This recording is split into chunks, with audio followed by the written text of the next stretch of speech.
E quando a verdade se esconde por trás da mentira, o verdadeiro ano novo em 1º de abril. Já ouviu falar? Há uma data no calendário que para a maioria das pessoas é apenas um dia de brincadeiras, trocadilhos e histórias inventadas, o chamado Dia da Mentira, celebrado em 1º de abril. Nesse dia, espalham-se notícias falsas, amigos pregam peças uns aos outros e o mundo parece aceitar com risadas a verdade inventada. Mas sob a superfície das brincadeiras e da cultura popular, esconde-se uma história muito mais profunda, sagrada e cheia de significado. Essa data não é apenas um dia de mentiras, mas sim o verdadeiro início do ano novo, marcado por um dos momentos mais importantes da história espiritual e cultural da humanidade, a saída do povo hebreu do Egito. O véu da mentira que encobre a verdade. Por séculos, o 1º de abril foi sendo transformado no imaginário coletivo ocidental em um dia de ironia e engano. A origem dessa tradição remonta às mudanças de calendários, costumes antigos e histórias que foram passadas de geração em geração, distorcendo o significado original da data. O que era um marco de liberdade e renascimento acabou sendo coberto por um véu de brincadeiras e mentiras, como se a própria história tivesse sido enganada quanto ao seu verdadeiro sentido. Mas se olharmos para além das piadas e das notícias falsas, encontramos uma realidade completamente diferente. Para o povo hebreu, o 1º de abril corresponde ao 1º dia do mês de Nissan, o 1º mês do calendário religioso, instituído por Deus como o início dos meses do ano. Essa data marca o êxodo, a saída dos hebreus da escravidão no Egito, um acontecimento que não apenas mudou o destino daquele povo, mas também deixou uma marca profunda na história da civilização ocidental. O Dia da Libertação, o verdadeiro sentido da data. Na narrativa bíblica, o mês de Nissan era descrito como o momento em que o povo hebreu, após séculos de escravidão, finalmente conquistou a liberdade. Foi nesse período que ocorreram as pragas no Egito, a última das quais levou à libertação do povo e que foi instituída a festa do Pessah, a Páscoa judaica que celebra a passagem do estado de escravidão para o de liberdade, do sofrimento para a esperança. Para os hebreus, esse dia é muito mais do que um simples marco temporal.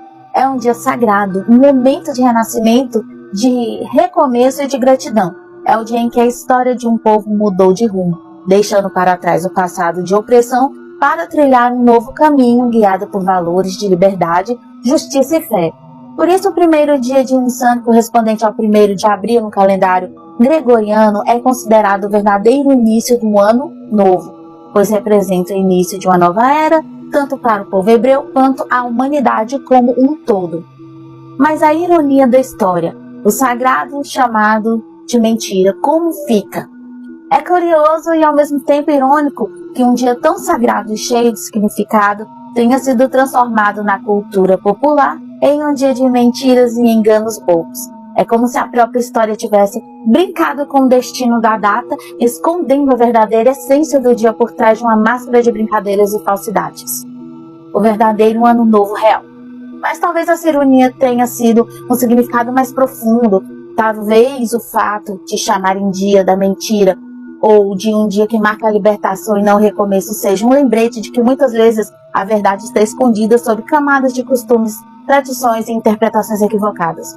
Talvez seja um convite para que olhemos para além do óbvio, para que busquemos o verdadeiro sentido das coisas, mesmo que elas pareçam ser o oposto do que realmente são. E no recomeço, a essência que permanece. Independentemente de como a data é chamada ou celebrada, o significado original do 1º de abril ou do 1º dia de Nissan permanece vivo e presente. É um dia que nos lembra que é possível mudar, recomeçar e conquistar a liberdade, não apenas do ponto de vista físico, mas também do ponto de vista espiritual e emocional. É um dia que nos convida a refletir sobre o nosso próprio passado, sobre as nossas próprias virações e sobre os caminhos que queremos trilhar no futuro.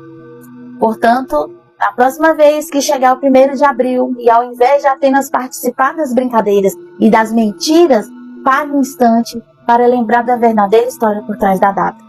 Lembre-se de que esse dia marca o início de uma nova era, de um novo ano, nascido da coragem, da fé e da liberdade. E talvez nesse momento você perceba que a maior verdade do dia não está nas mentiras contadas por aí, mas sim na possibilidade de recomeçar, de transformar a sua própria história e de conquistar a sua própria liberdade. Você já sabia dessa história, dessa verdadeira data? Deixe aí nos comentários, nos segue, curte, compartilha, republica, coloca nos favoritos, o seu like, o seu comentário muito importante e até o próximo vídeo de curiosidades. Segue Darkpad. Para vocês amantes do carnaval, o carnaval é um ritual demoníaco, sim. O carnaval, em sua origem, nasceu como um grito de liberdade contra as amarras da ordem. É o que queriam que pensassem. Nas ruas da Roma antiga já se via o povo mascarado invertendo papéis, zombando dos deuses, de Deus e das autoridades. Era um tempo em que o homem se permitia ser outro ou ser ninguém. Com o passar dos séculos, essa festa atravessou oceanos e se misturou às tradições africanas e indígenas no Brasil. E foi aí que muitos começaram a enxergar o carnaval não apenas como uma dança e música, mas como realmente ele é, um portal espiritual. Máscaras e possessão. As máscaras sempre foram usadas e foram sempre símbolos de anonimato que eram vistas como instrumentos para que entidades pudessem se manifestar. O homem escondia sua face e o demônio encontrava espaço para se revelar. Os orixás e oferendas, nos batuques e cânticos, todos veem e enxergam a evocação dos orixás. Mas na leitura mais sombria, dá para ver que não são apenas deuses que eram chamados, mas também espíritos errantes, famintos por energias e por almas humanas. Os portais são realmente abertos, a música incessante, o transe coletivo, o corpo desnudo entregue ao prazer, tudo isso é interpretado como a abertura de portais invisíveis onde forças ocultas atravessam-os para alimentar da vitalidade humana. O perigo e a rejeição. Até mesmo praticantes de religiões afro-brasileiras, segundo essa visão, evitam certos rituais durante o carnaval por temer que a festa se torne um terreno fértil para entidades descontroladas, até mesmo para eles controlar. O lado realmente sombrio é que o carnaval é uma celebração perigosa. Doenças vistas como maldições que se espalham quando multidões se entregam ao excesso, pornô e luxúria interpretadas como oferendas involuntárias em que o corpo humano se torna moeda de troca para forças obscuras. Almas em risco, cada grito, cada dança frenética seria entendido como uma entrega inconsciente, uma oferenda de energia vital. Assim, o carnaval pode ser narrado como uma festa de máscaras e tambores que, sob o olhar místico e demoníaco, transforma-se sim em um ritual de abertura de portais, onde demônios e orixás disputam espaço e terreno e onde a humanidade, embriagada pela música e pelo prazer, oferecem, sem perceber, pedaços de sua própria alma. O carnaval é um ritual de portais e possessões. E não é apenas uma festa, ele é sim um ritual ancestral, uma celebração que abre portais invisíveis entre o mundo dos vivos e o mundo das sombras. Cada batida de tambor é um chamado, cada máscara é um convite, cada corpo entrega a luxúria, uma oferenda. Os portais são abertos, no auge da música e da dança, fissuras espirituais se abrem, espíritos errantes e demônios atravessam, atraídos pela energia coletiva. As possessões, muitos foliões sem perceber tornam-se receptáculos. A embriaguez, o transe e a frênese da multidão criam um terreno perfeito para que essas entidades se manifestem e tomem posse de corpos humanos. Os rituais ocultos do carnaval carregam-se a herança de cultos antigos, de oferendas e invocações. O batuque não é apenas música, é encantamento. Encanto não é apenas alegria, é invocação. E o perigo real é que até mesmo sacerdotes e iniciados reconhecem que essa é uma época em que forças descontroladas circulam. O excesso humano, luxúria, vício, desregramento alimentam entidades que se fortalecem da energia vital oferecida sem consciência.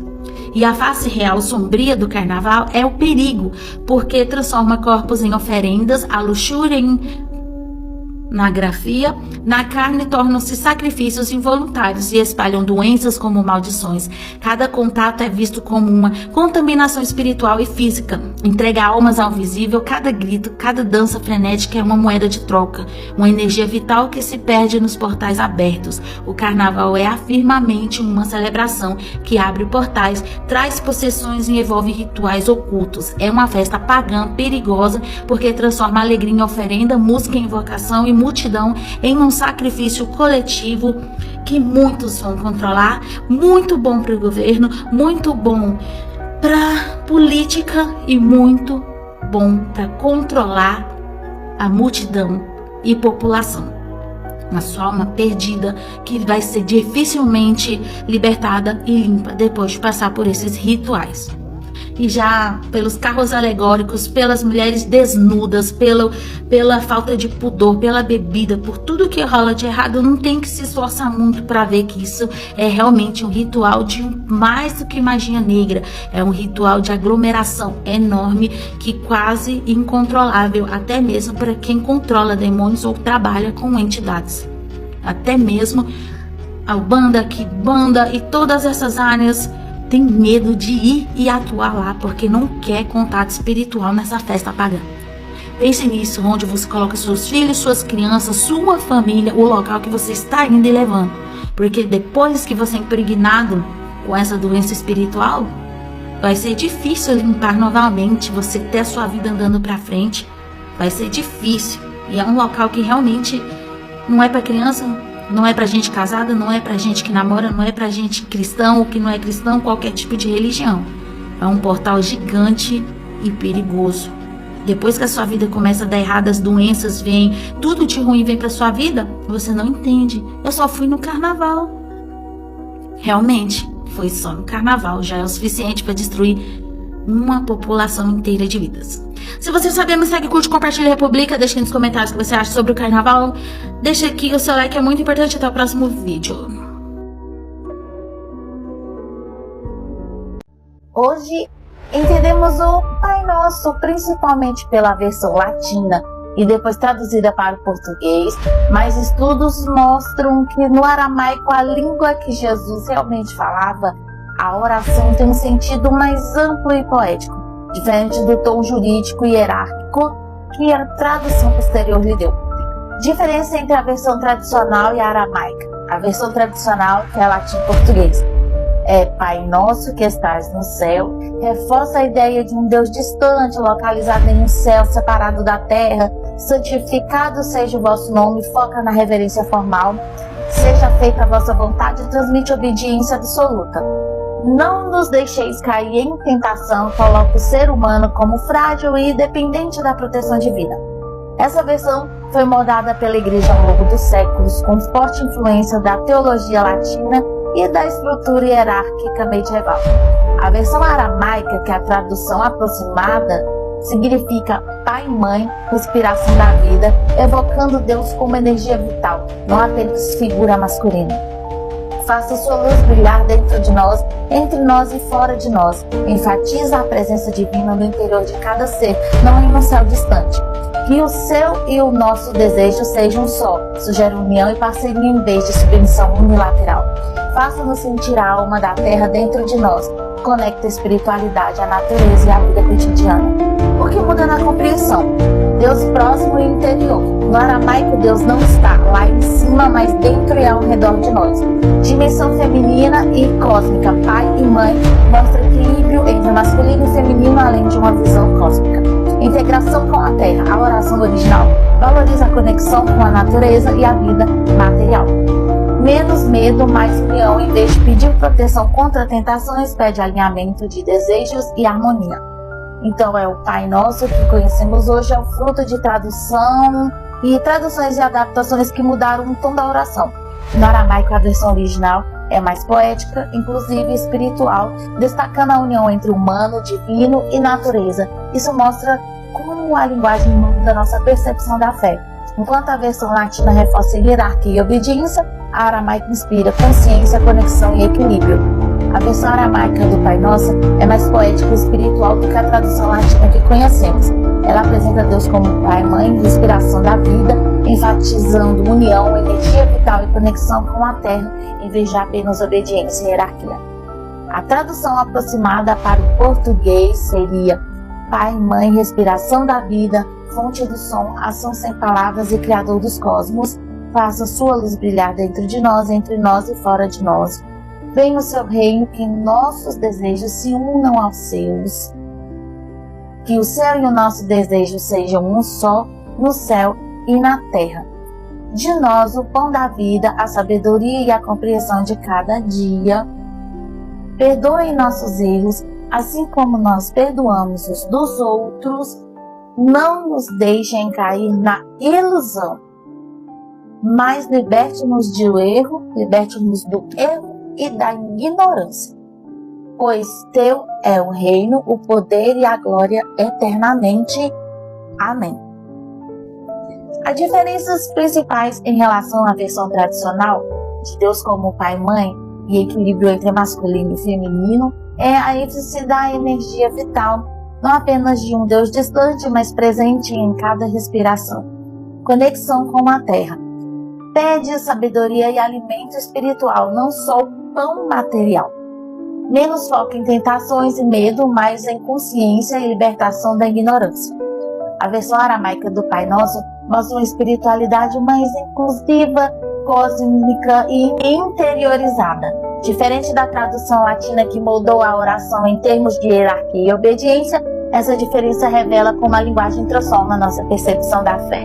Enquanto a versão tradicional reforça a disciplina, a aramaica inspira união, equilíbrio e consciência universal. Vocês já sabiam dessa tradução? Vocês sabiam qual que era a correta? Deixe aqui seu comentário, me segue, curte, compartilha, republica, coloque nos favoritos. Deixe sua opinião sobre o que vocês acham da oração do Pai Nosso que a gente conhece desde criança e a versão mesmo original do verdadeiro significado.